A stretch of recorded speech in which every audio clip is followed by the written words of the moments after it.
Hi everyone. Been getting a lot of questions about my Rio Grande 4570 by Rossi that I have in my first two videos. And so I thought I'd give you a review on it, see what my thoughts, my views on the rifle. I have had no issues whatsoever.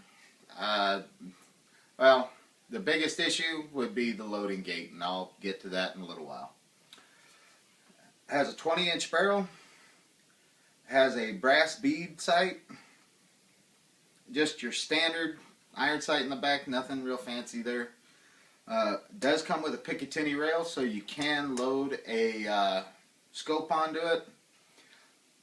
My view, that most of the time I have this off. I put it on here just for the review. It's one reason why it's kind of loose right now.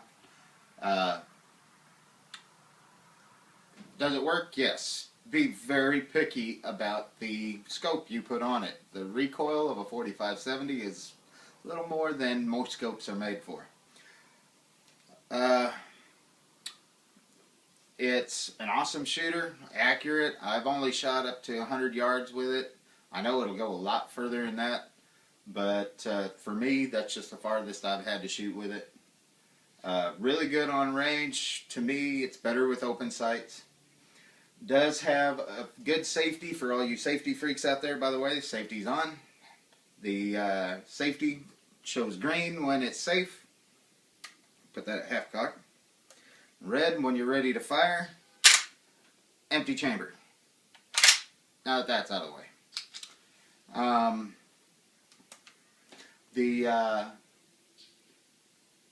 When you first get it, the lever's going to be a little rough. Don't worry about that. It will get better. Go through, clean the rifle, clean it real well, lubricate it, take it out to the range, fire a couple of rounds through it, check each and every one of these screws afterwards. The first time you fire it, this is going to be this gun shakedown. You're going to have a couple of these work themselves loose. Not a big deal. Just retighten them. After that, you're going to be probably okay. I haven't had any of mine come loose again since that first initial loosen up. Just remember to check it. The lever, you'll notice every time you go out, well, you'll notice after the first 50, 60 rounds through it, it'll actually get a lot smoother. Put another 20 to 50 rounds through it, and that's going to be probably about where you're going to hold. You'll have a fairly smooth action, and it actually works pretty good. The loading gate.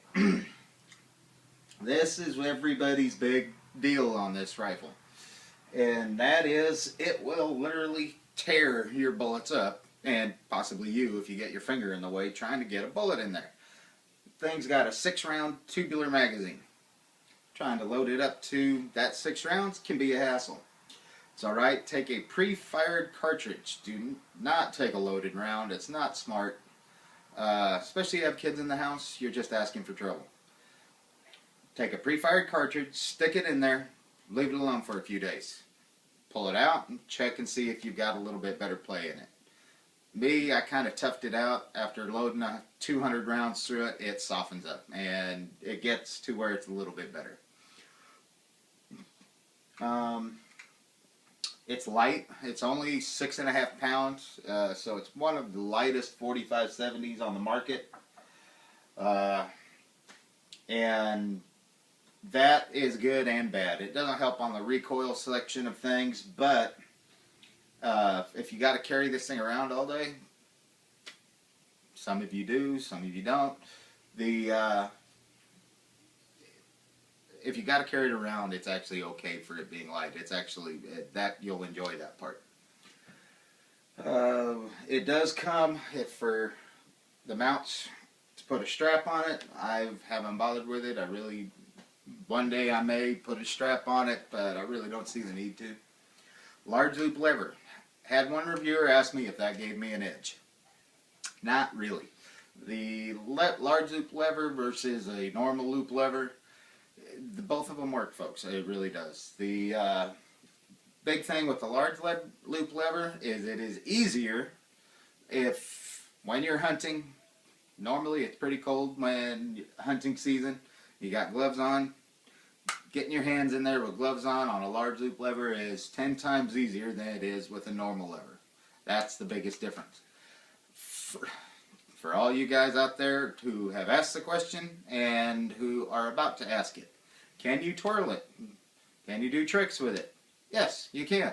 No, don't. It's not smart. You twirl this rifle and you have, at some point in time, that barrel is pointed at guess who? You. Have I twirled mine? Yeah, empty. And just to see if I could do it, after that I was done. I was happy. If you've got to do it and you want to see if it'll load around while doing it, go to the store, buy some dummy rounds, fake rounds. Not blanks, but actual fake plastic cap, snap cap rounds. And try feeding those through there and do it that way. By no means should you do that with a loaded round. It's just, it's unsafe. It's not smart. Don't do it.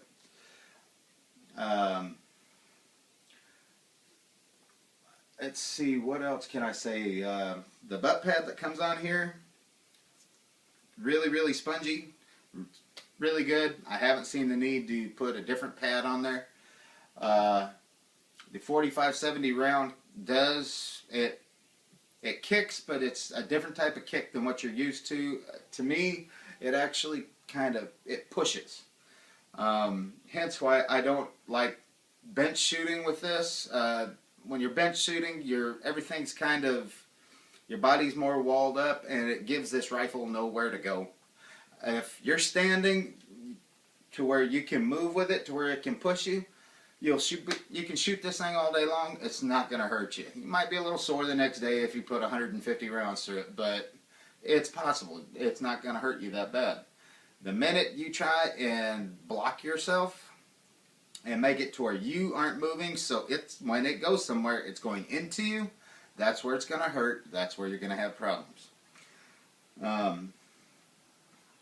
The 4570 is an awesome round. It really is. It's an old round. It was first designed as a military round. The government still uses this cartridge today. I believe mostly it is a line throwing cartridge, though. It is not a, I don't believe they still use the bullet. They might. But I believe their main purpose is for line throwing, rescue operations, and such. If you're wondering about hunting, you can take this thing from boar hunting, deer hunting, to bear hunting. It all depends on which round you get. If you're buying rounds, you know, which bullet versus, you know, the powder charge, everything, the bullet weight, that's where you're going to vary. Heavier bullet, bear. Lighter bullet, deer. Simple. I believe the lightest bullet I've seen for these would probably be this one here. I believe this is the 250 grain Hornady bullet, and it's the fastest out of the bunch. So awesome deer hunting round. You want to go bear hunting with it, I would suggest probably hitting the minimum of the 405. It'd probably be my choice. Not only that, 405 really, especially if you're plinking targets, it's one of the cheapest rounds you can reload in the 4570. Go buy a bunch of laser cast bullets or any lead bullets that are in the 405 range.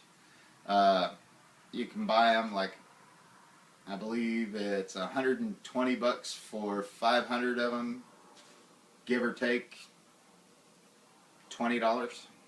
So sometimes you can find cheaper than that even. Really, it's a great round. It's cheap to shoot if you reload. As cheap as you're going to get. But all in all, I mean, to me, this is my go-to rifle. This is if I need to get something done, this is it. Well, I hope you liked your review. I'll be doing more reviews on a 30-40 Krag, probably a Mosin. I'll also be doing one on a Mossberg Maverick, 12 gauge. So, if you have any thoughts, let me know. Be happy to answer any questions you have. So, till then, y'all take care.